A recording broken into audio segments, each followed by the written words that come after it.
Welcome to Winds of Change. I am your host, Emmy DeGrappa. Winds of Change is brought to you by Wyoming Humanities, where we explore the stories of the people, places, and history of Wyoming. And currently, we are focused on the innovators, entrepreneurs, and creatives in our state. And today, my special guest is Norberto Orellana. Norberto is the founder and CEO of Norberto Orellana Enterprises and an expert in personal and organizational resiliency. He is a 3-time TEDx speaker who has been recognized by the U.S. House of Representatives for his achievements. And for the past decade, he has built success for himself and others after defying the odds, starting out homeless, abused, and navigating his own lifelong disability. Welcome, Norberto. Thank you for having me. Absolutely. And so it's good to just start from the beginning on your journey and where you grew up and how you ended up in Wyoming. Yeah, so I was born in New York. I spent the first half of my childhood in New York City, specifically the Bronx. And from there, moved to Denver for about 2 years.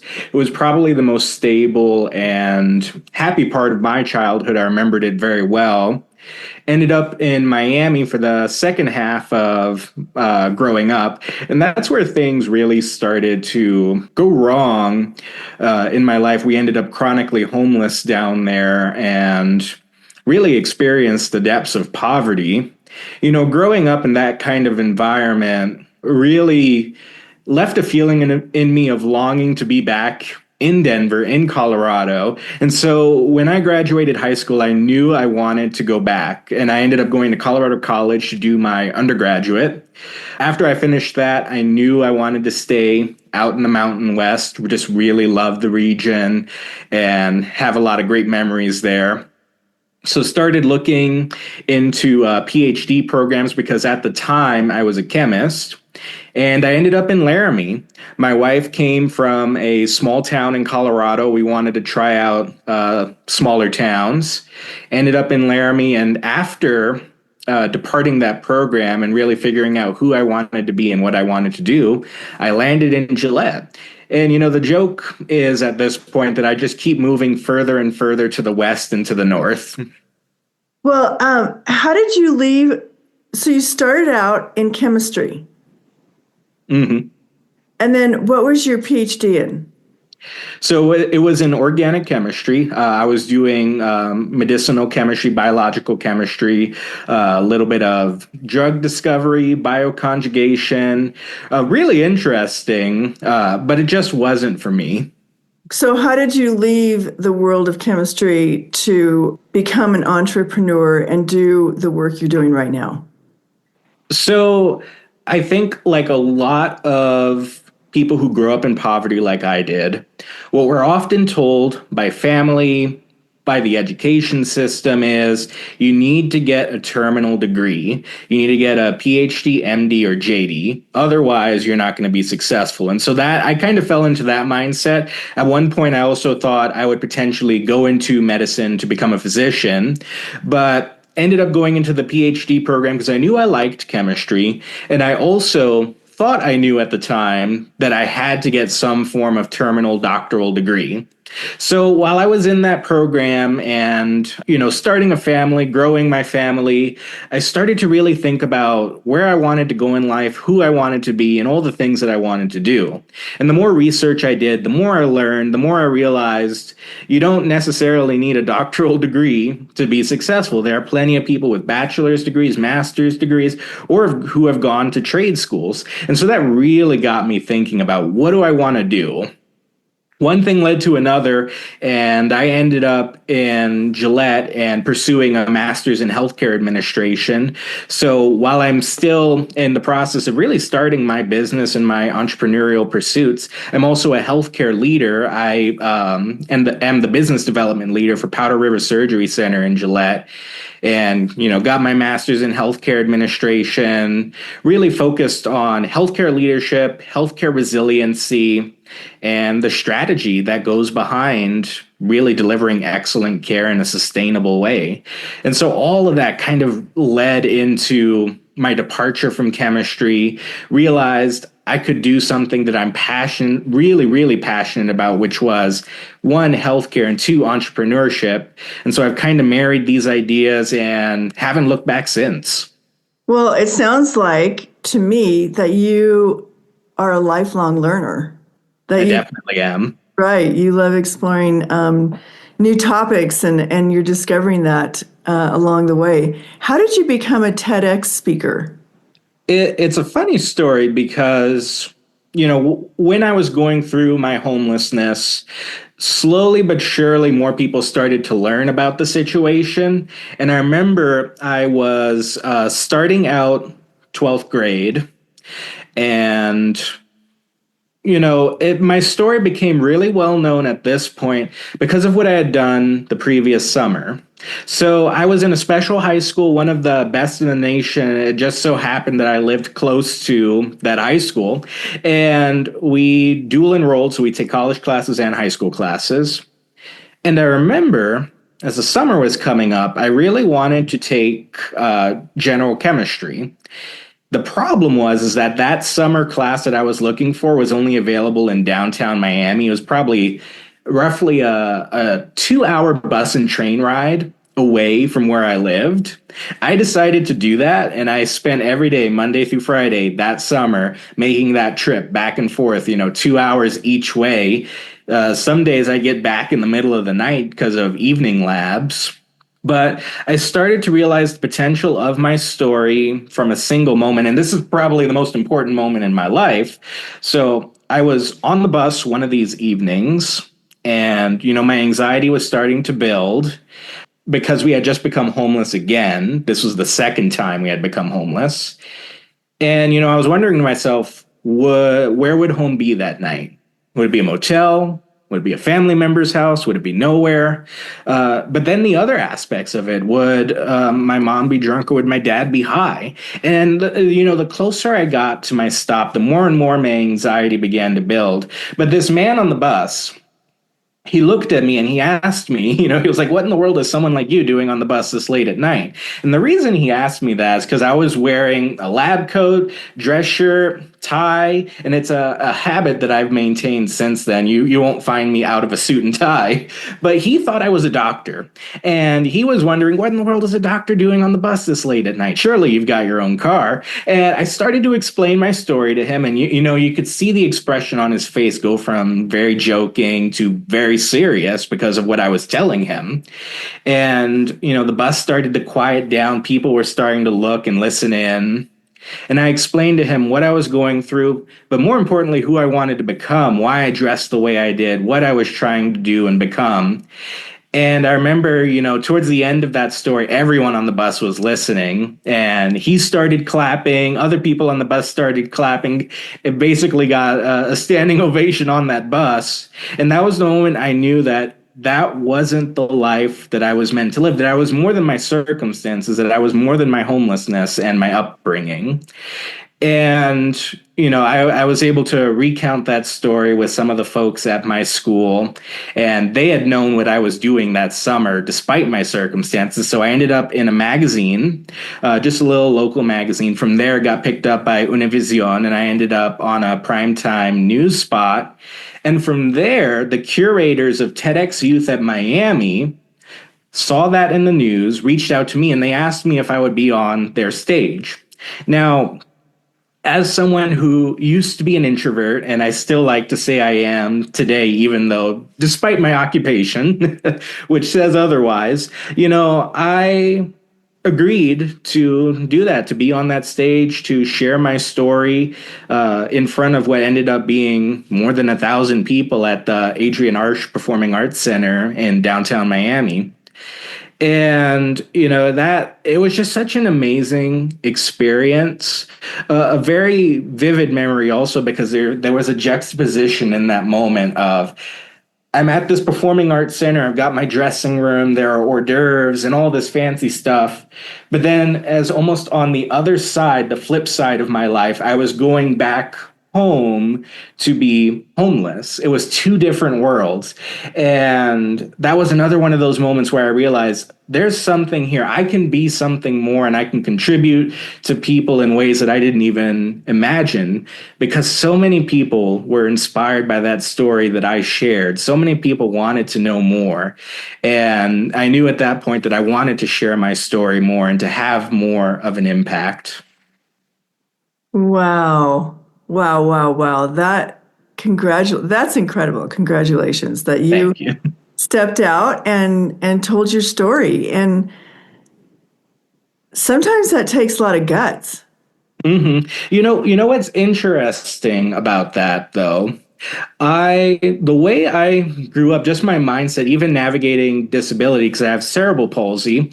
So I've had a number of surgeries, and depending on how good my leg is feeling, I might have a little bit of a limp sometimes. Despite all of that, the cerebral palsy, the homelessness, I, for a long time, viewed my upbringing as normal because I didn't know any better. That became normal to me.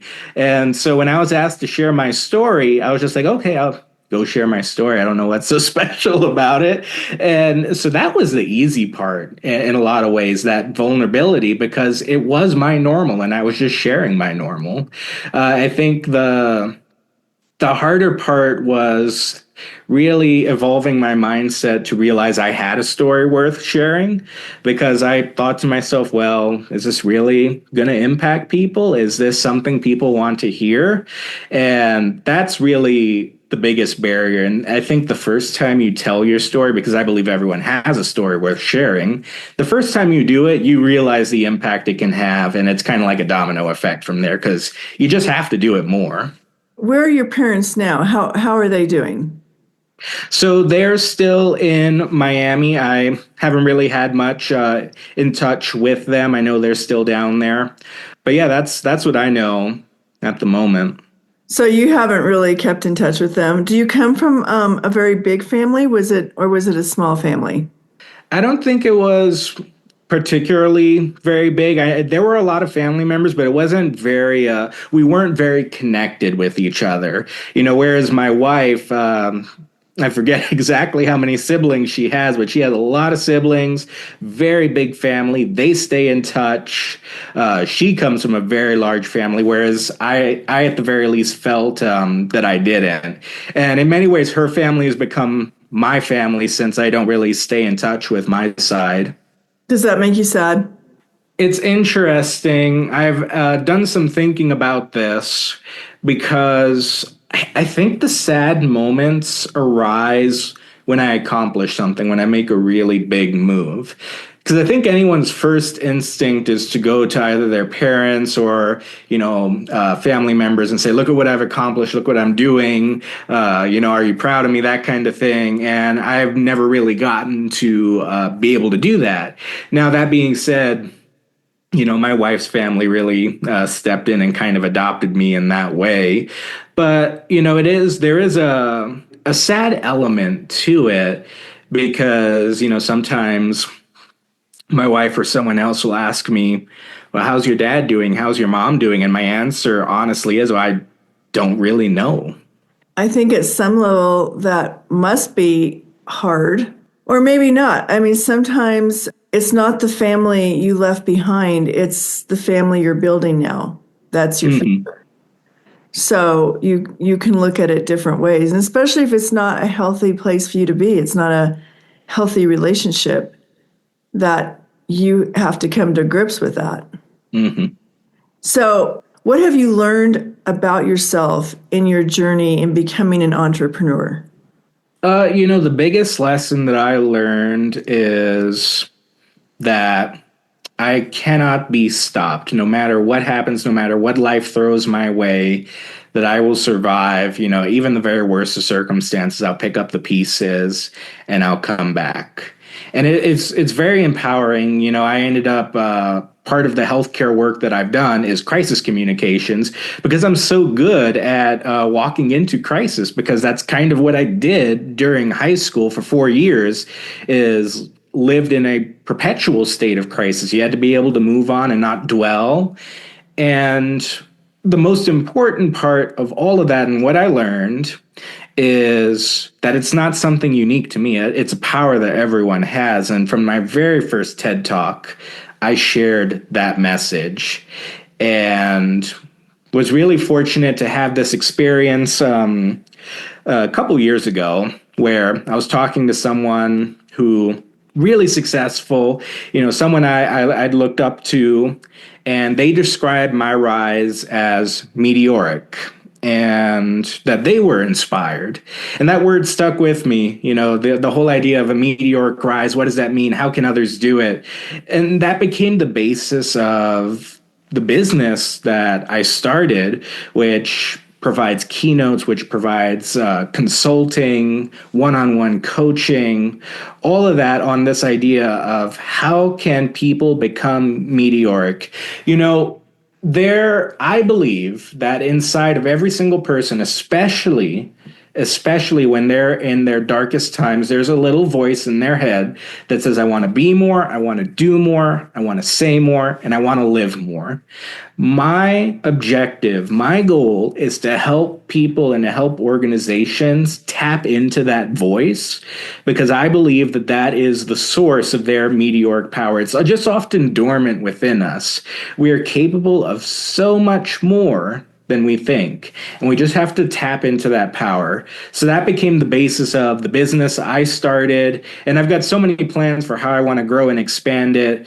The big takeaway, the big lesson is, I always like to say when it comes to my goals, it's not a matter of if, but a matter of when. And we really need to think more in those sorts of terms, because I believe anything is possible. I believe our human potential is uncapped, but we have to stop limiting ourselves by asking if we'll be successful, if we'll overcome our circumstances, but start asking ourselves when we'll do that.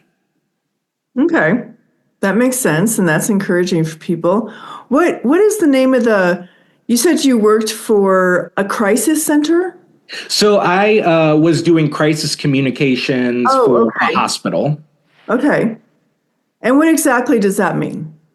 So, my full role was public relations. And so, a lot of shaking hands and glad handing, talking to legislators, community leaders, and the media. But when I stepped into the role, it was more of a crisis communications situation because of what that system was going through at the time. And so what that looked like is, something unfavorable would get said, or there would be a bad article in the media, something that we didn't like that hurt public perception. And I kind of stepped in to smooth the waters, to talk to the right people and to share a truthful narrative, but to show the positive behind it, the progress that we were making despite the circumstances we found ourselves in. And so I refer to it as crisis communications, because that's when I was in my element, whereas a lot of people, get very high strung and stressed out during a crisis. I'm in my element at that point because I experienced so much of that. So when things went wrong, I'd come in and let's focus on the solutions. Let's figure it out. Okay. So for some reason, I was thinking it was a health crisis center where you were dealing with maybe suicide intervention or things like that. Have you ever? No, I'll give you an example. So when I started my role, the first crisis that I kind of stepped into was just a month prior. There was an article that had said our hospital system would be insolvent by 2025 if immediate measures weren't taken. And so, the community just absolutely freaked out for good reason, because you don't want to hear that your hospital is potentially going to go bankrupt. And while we were confident that we were going to, make the right decisions, make the right moves to prevent that, and we did. Of course, at the time, all the community was seeing was, oh, they're about to go bankrupt. What are we going to do here? What in the world's going on? And so that's kind of where my role came in to really help with that story, that narrative. It's really storytelling. Well, that's true. It's really storytelling. Did you go through some kind of intense training to move into that kind of a role, because you're communicating with on a lot of different levels. So, it's one of my traits is I like to call it positive audacity. I just put myself out there, even if it's, I don't think anything will come of it or if I'm not qualified. So my background was still chemistry at the time, saw the public relations role, didn't really know the full situation of what was going on at the hospital at the time. But I threw in my application anyways, because I was like, well, the worst that's going to happen is I'm going to get a rejection email in a couple months. And so I didn't think much of it, got a call and found myself sitting in front of the chief operating officer of the system. And I remember he said, his first thought was, what in the world is a chemist doing applying to be a public relations leader, especially when the role required 5+ years of crisis communications experience. And he said, the reason you're sitting here, though, is because I saw your TED Talks. And he saw, how I was able to take my own situation, my own crisis, and communicate that in a really constructive way. And, the rest of the story goes, there was some back and forth here and there, but ultimately I got the job. And it was funny because I remember my first day, starting to read about what I had gotten myself into. I didn't even really fully understand what a press release was at the time, which is communications and PR 101. But I learned really quickly. That's, one of those things that I learned about myself is that I can, rise to the occasion, learn super fast, lifelong learner. And so became really good at the job, and it kind of set me down the path of healthcare leadership, healthcare administration. Well, that is truly a new path, because probably so many new skills that you're going to acquire, and at the same time be an entrepreneur. Mm-hmm. So how do you manage your time around those two things? Well, I recently had a job change this past December, actually. So I do business development now for an ambulatory surgery center. So I do the communications and stuff still as well, but a lot more than that. There's strategy and more of the marketing and more of relationship building, which has been a very good and also very intense change. I find myself working on that quite a lot. One of my mantras, I've got a bunch of them floating around in my head. One of them is, I don't find the time, I make the time. So I find a way to make it work, no matter what. And so, what it looks like is pretty standard 8 to 5 working in my business development role.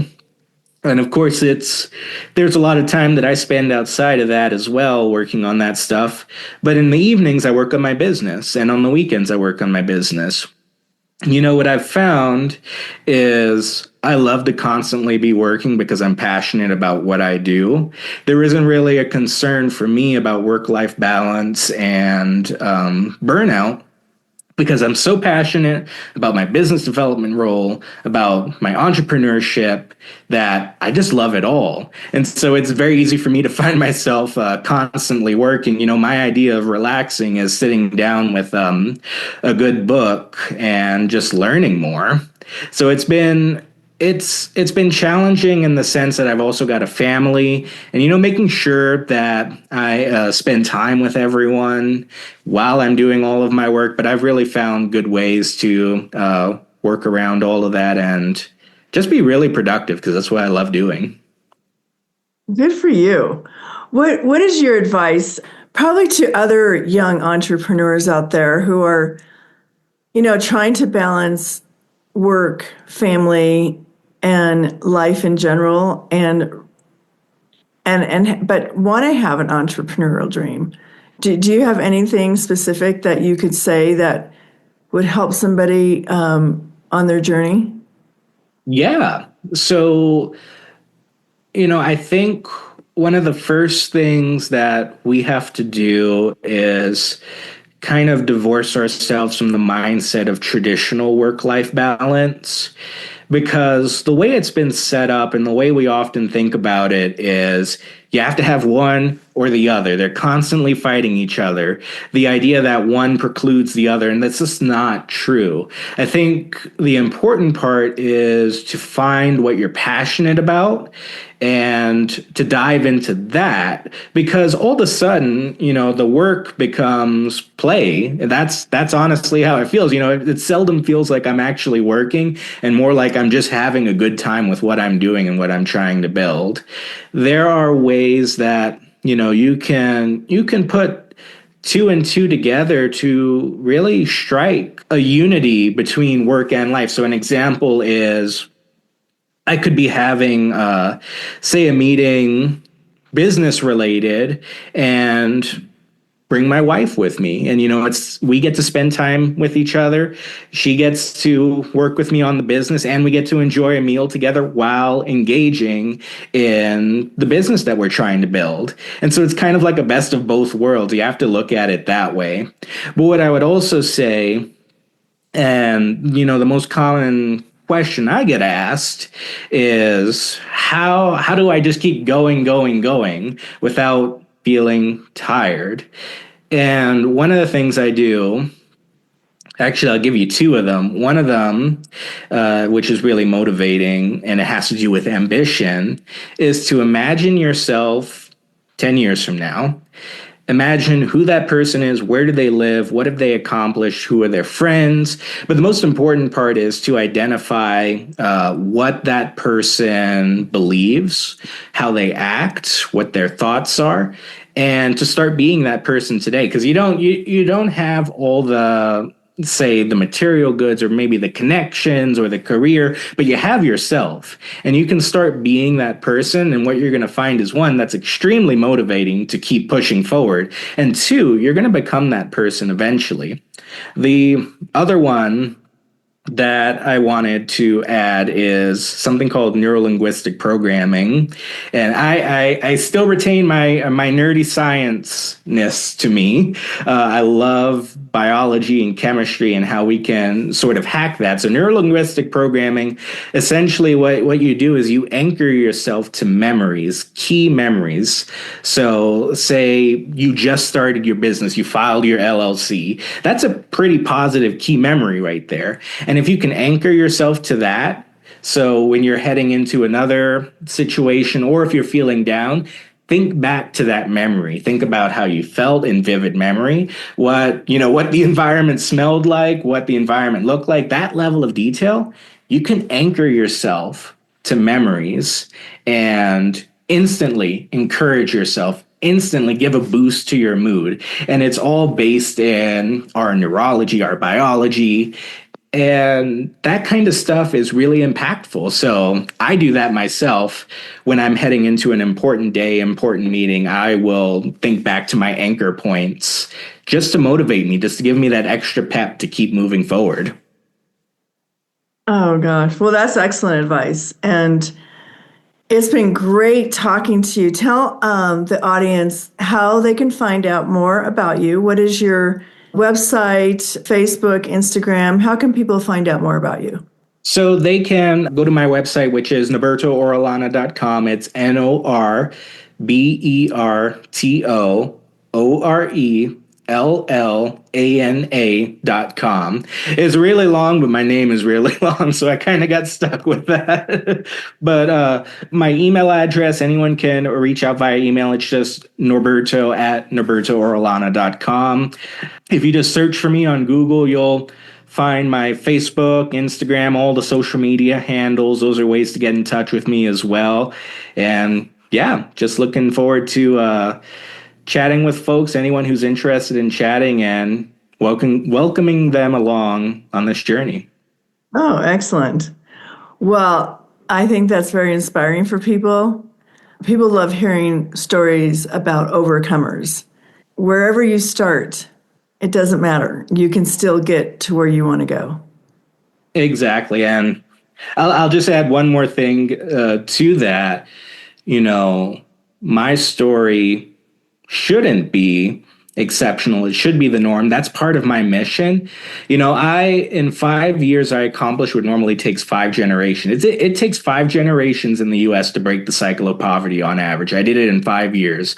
I want that to be a normal story. I don't want it to be headline worthy. I want other people to do it too. By the time I was 23, I was a homeowner, father, husband, first gen college graduate. And today, just 3 years after that at 26, doing all these things, starting a business, politically involved in my community. And you wouldn't think that I came from where I did if I didn't tell you. Right. Absolutely. Well, thank you so much, Norberto, for talking to me today. And I'll make sure I put all the ways that people can find you when we post your podcast. All right? Absolutely. Thank you. All right. Have a good afternoon. You too.